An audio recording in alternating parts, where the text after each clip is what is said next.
So tonight for supper, we are going to make jambalaya. So I wasn't born and raised Cajun, but this is the recipe that my family prefers, so we make it quite a bit. We always have leftovers, and so let's get started. For jambalaya, I like to start with one whole chicken. So a whole chicken is better than chicken breast. To me, if you're gonna use just one thing, I would use bone-in thighs so that you get a good broth. This one I actually cooked last night and put it in the refrigerator so that I could take it off the bone. But this is one whole chicken with water. I think I put a bay leaf, some onion, some garlic, some celery. Just let it boil slow till it's really good and tender and falling off the bone. This is a little tricky, but then you want to take it out so that you can debone it. There it is in all its glory. You can see the steam coming off of it because I heated it back up because it kind of gets congealed. So heat it up just a little bit, not all the way through, so you can still debone it. We're gonna get the goodies out of here. I'll make sure there's no bones left in the broth. Pull everything out. This is the whole chicken that we talked about. One whole chicken, put it in a pan. There's no real recipe for it.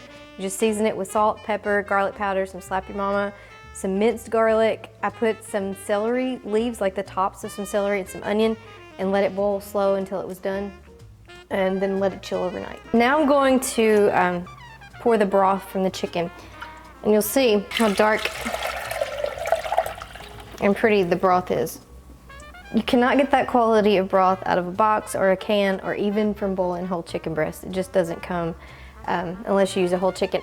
I did use a little bit of this in my broth when I cooked my chicken. It's browning and seasoning sauce. It just really gives everything a good flavor, and it helps to get that dark color. It just makes better jambalaya, I think. Now we're going to cut up our vegetables. I have 3 stalks of celery that I'm gonna cut up small, and then we're gonna do 1 onion and 1 bell pepper.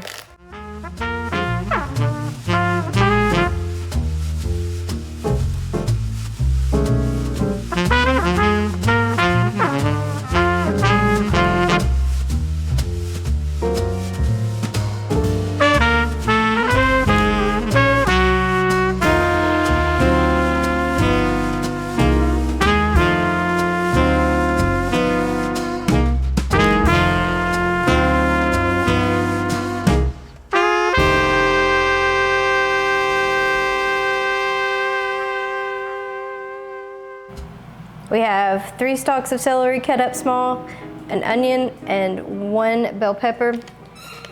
I'm just gonna be honest, I don't really do recipes. I just kind of feel it.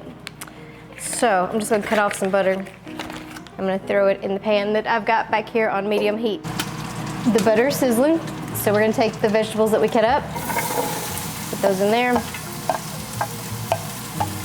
I'm gonna let those cook down a little bit.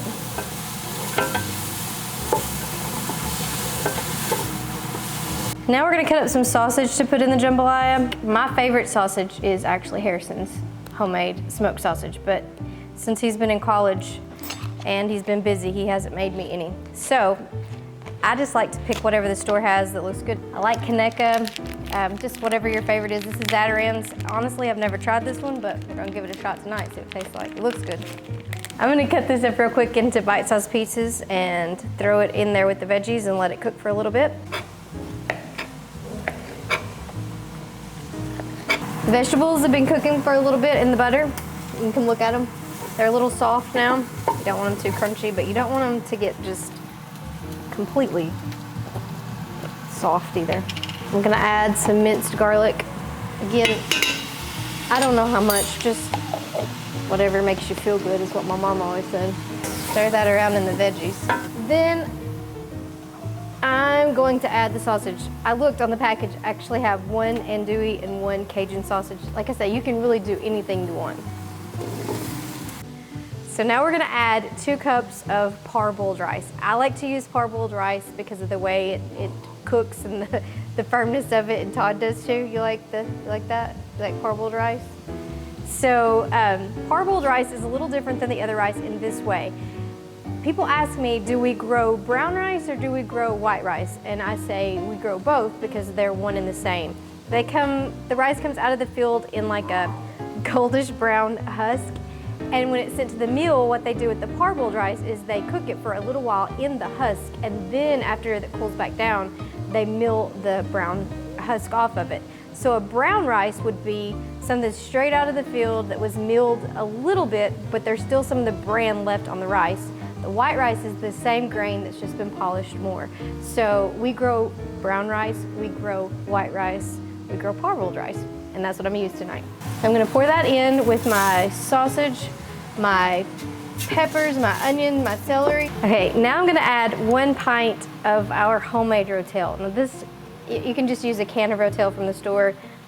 This is kind of special. We work really hard on this in the summer when the tomatoes are coming off, and it just kind of makes everything a little better. So I'm gonna add 1 pint of that. I'm gonna stir it in. So here's the rule of thumb. I used 2 cups of rice, so I need to use twice as much liquid. So if you want to make a bigger batch and you want to use 3 cups of rice, you use 6 cups of broth. If you make a huge batch, you can do 4 and 4, or 4 and 8. But for us, we're gonna do 4 cups of liquid because we use 2 cups of rice. Now, I'm gonna take into consideration that I added the rotel, and this is where the no recipe thing comes in. I'm just gonna kind of eyeball it. But I'm gonna use a little less than 4 cups because of that liquid that I added. I'm gonna add this, and I want y'all to look at this broth. I'm telling you, boil the whole chicken. Don't be scared of the whole chicken. That's where it's at. If you wonder why some people's food tastes better than others, they use the whole chicken. Guaranteed. I'm gonna stop just shy of that second 2-cup batch because of the rotel. I'm gonna stir that in. And if you wanna come look, now it's very liquidy. So here's where you wanna add your seasonings so that it can cook into the rice. When I boil my chicken, I used all of this, so I don't have to use a whole lot more. I just have to think about that I've added the rice, so it's gonna soak that up. So it's gonna need a little extra. So I'm gonna do some slap your mama. I don't recommend slapping your mama. Again, I just shake it in there till I feel good about it. Add a little bit more salt, some garlic powder, some black pepper. Stir that in. And then we're gonna put the lid on it. And we're just gonna let it simmer, kind of on medium-low heat. And when we come back, it'll look totally different. But while that's cooking, we're gonna take the chicken off the bone. Now we're gonna take the chicken off the bone. Dogs are excited about that. I think they're waiting with great anticipation. I don't like to put my chicken in with the sausage and the rice because it's already cooked, it's already done, and to me it just gets stringy and it's not as good. So I always, for gumbo or anything, take my chicken off the bone while that's cooking, and then I add it in at the end. It holds together and tastes better. So there's nothing fancy to this.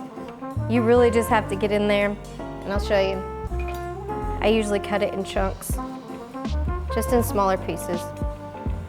You can see how tender it is. So I'm gonna continue to do this with the rest of the chicken, and then we'll add it in the end. But I think before we do that, do y'all need a bite of chicken? Do you need a bite of chicken? You never need a vacuum cleaner if you have dogs.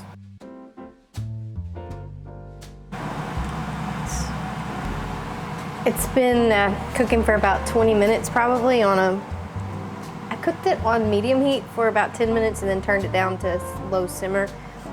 So now you can see that it's still got a little more liquid in it than you want, or I want for jambalaya. So now I just tasted it and everything's right with the spices, the rice is done. So what I'm gonna do is leave the lid off of it for a little bit and let some of that moisture evaporate, just to get rid of some of the juice. I'm gonna stir in the chicken. And actually, when you stir in the chicken, there's really not any extra juice. It's kind of perfect. All right. So we added the chicken, and honestly, the liquid ratio is actually perfect now. So there's no need to let it simmer anymore. I'm gonna taste it just to make sure, one more time, make sure the rice is done.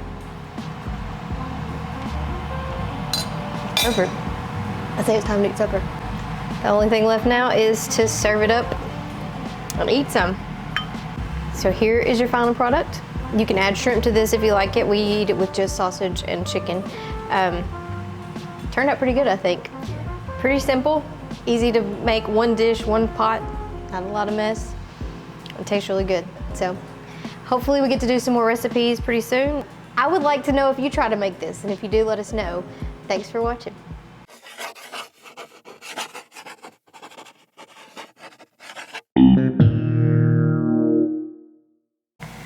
I'm gonna cut the... I threw some butter. To take that off. Boiled it slow till it got well, till it got well. This is the whole chicken that we talked about in the beginning.